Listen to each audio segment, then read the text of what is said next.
আসসালামু আলাইকুম। আপনারা দেখছেন আপনাদের ভালোবাসার চ্যানেল বার্ডস অফ ভিলেজ আছেন।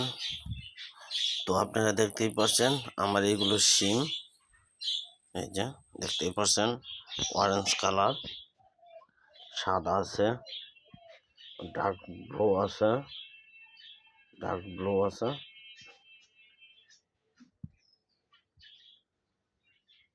সাদাও আছে।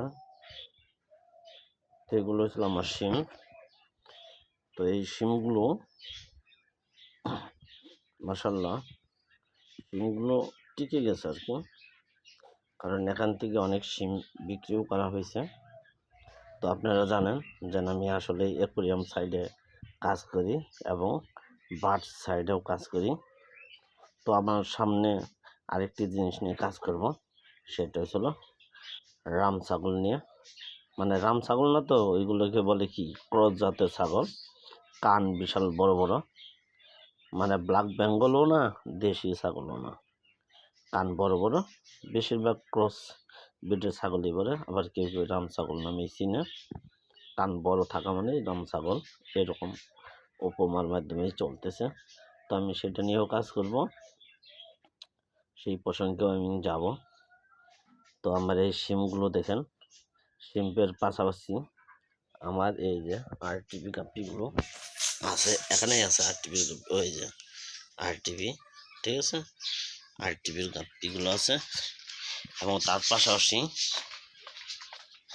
এখানে আমার বেলুন মুলি আছে, দেখা যায় না, এগুলো প্লান্টসের ভিতর ঢুকে আছে। তারপরে এখানে সমগ্র মাছের ছোট ছোট বাচ্চা, যেমন এখানে মাছের বাচ্চা আছে, বেলুন মুলির বাচ্চা আছে, তারপরে ওই আরটিভি মাছের বাচ্চা, এই যে বেলুন মুলির বাচ্চা, পেট ফোলা কিছু গাপ্পি আছে, তারপরে আরটিভির পোনা আছে। তার পাশাপাশি দেখেন, এই দেখেন, এখন আপনারা দেখতে পাচ্ছেন যে আসলে কি পরিমাণে লাল শামুক আমার এখানেও হয়েছে। তো লাল শামুকও আমি সেল করে থাকি, যদি কেউ লাল শামুক লাগে যোগাযোগ করতে পারেন। কারণ লাল শামুকের এই যে মোটামুটি কালার এবং সাইজ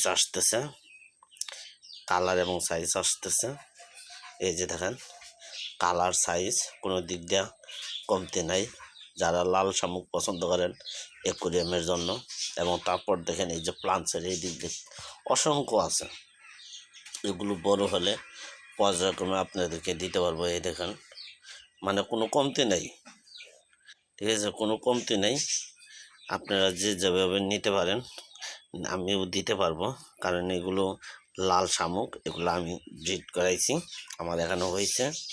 তো আমি প্রথমে 4 পিস শামুক দিয়ে শুরু করেছিলাম, সেই 4 পিস শামুকও আপনাদেরকে দেখাবো। সেটা হয়েছিল এই যেখানে, এই দেখেন লাল শামুক, এই 1 পিস, তারপর আরও এই সাইডে আছে, এই যে 1 পিস, 2 পিস, ওই যে 1 পিস, 3 পিস, ওই যে 1 পিস, 4 পিস, টোটাল 4 পিস। এই 4 পিস থেকে আমি এই যে পরিমাণে শামুক এবার ব্রিড করাইতে পারছি। তো অনেক আসছে শামুক, সমস্যা নেই। এই যে দেখেন কালার গ্রোথ বড় হচ্ছে। আবার ওই যে ক্ষুদ্র ক্ষুদ্র ওইগুলোও শামুক। তো এই তারপর আরেকটা আপনাদেরকে ইনফরমেশন দেয়, পোলার প্যারটটা আমি আমার নিজের দ্বারাই ক্ষতিগ্রস্ত হয়েছি, কারণ এই ট্যাঙ্কের পানি কমে গেছিলো তখন আমি মগ দিয়ে পানি দেওয়া শুরু করেছিলাম। পানি দেওয়ার পর এক পর্যায়ে এই হাঁড়িটি উল্টে পড়ে যাওয়ার ফলে তারপর আমি দেখি যেন আমার এই পোলার প্যারট মাছটি অসংখ্য ডিম দানাবৃত্ত। আমি জানি না এই ডিমগুলো ফুটে বের হবে কিনা, আমি সঠিক জানি না। তো আপনারা দোয়া করবেন, ডিম যদি কিছু হইলেও ফুটে, তাও একটা স্বপ্ন থাকবো, যেন প্রথম ব্রিড করলাম পোলার প্যারট, যাই তাও সান্ত্বনা হিসেবে 2-1টি বাচ্চা হইলেও আরাম। আর যদি বাচ্চা না ফুটে তাহলে আর আসলেই বেকার। তো এই ছিল আজকের ভিডিও। আসসালামু আলাইকুম।